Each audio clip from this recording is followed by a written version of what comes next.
there in terms of emblems. Pretty cool. And the monk, it's pretty awesome in terms of potentially evading some special skills. So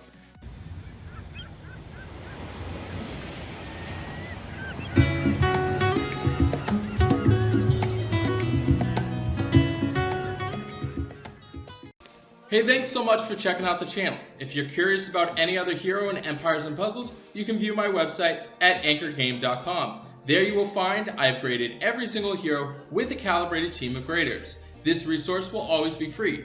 Thinking about supporting the hero grades and the breakdown videos? You're welcome to donate. Otherwise, feel free to share this resource with a friend. I have my exclusive line group called Anchor Cove, where you gain access to myself and tons of other experienced players with on-demand information and resources. If that piques your interest, all that information is on the opening page of my website with a short video. Let me dive into today's hero breakdown. Hey, thanks so much for checking out the channel. Today we're going to be doing a brand new hero breakdown on Quintus costume. Looks like the madman finally found some electricity. He's coming to Zappy. He's got 804 on his attack, 663 on his defense, and 1472 on his health. His attack power, obviously, it's ridiculous. Defense, still pretty bad, but his health total, pretty amazing. He is a costume, which means that he gives you a bonus. So when you max him out, you max everything out with the costume bonus, you're getting a huge buff, as well as the original version is getting a huge buff. They get an attack bonus of 5%, defense bonus 5%, health bonus 10%, mana bonus 5%.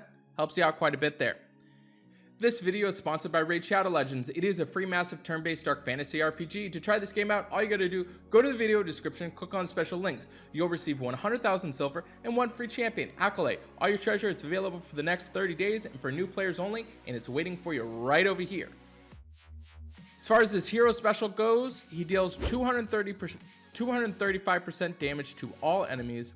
All enemies get minus 34% attack for 4 turns. So definitely a huge upgrade comparing him to his original version, because you're now giving the minus 34% attack for 4 turns, which is actually super relevant.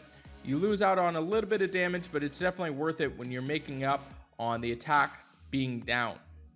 He is a monk class hero, switched over, converted over. I believe his original version is a sorceress, so you need to use sorceress emblems to get the monk emblems on him. Definitely have some availability there in terms of emblems. Pretty cool. And the monk, it's pretty awesome in terms of potentially evading some special skills, so that helps out quite a bit. He, against a Titan, he is going to get an A grade there on the Titans. The only reason why he gets an A grade is because of his attack power being so high at the 804. That is truly the only reason.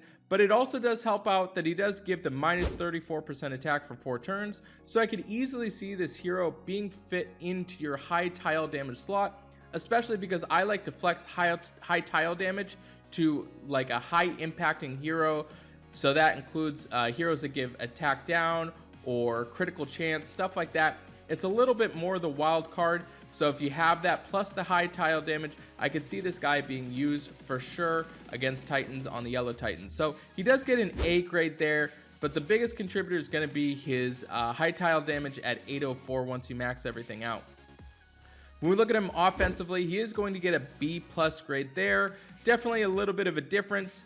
Reason being now is you're giving minus 34% attack for 4 turns, so it keeps everybody alive and you're not just the static ability. I think that I really appreciate what he does. At slow speed though, that's the issue, to where there are just better heroes that are running at average speed that are also impacting that way. But potentially if you do get it, you could use him. He is going to get a B plus grade there. When we look at his tank grade, he is going to get a B plus grade. Obviously, if you're working on setting this hero up to be in your tank, you want to focus a bit more on his defense. So defense and attack power, he's already got a pretty good health total. So he does have some decent defensive stats if you build him right and put emblems on him. He is going to get a B plus, but there are other better heroes, especially in purple, that could be running as your tank, but could be serviceable there. When we look at his flank grade, he is going to get a B. Reason being is you could just use better heroes. I'm not a big fan of using slow heroes in the flank. I think you could use a little bit better heroes, possibly running at average speed. Does help out that he impacts the board. It gives everything minus 34% attack. that is the redeeming factor, but I think there's a little bit better flanks out there.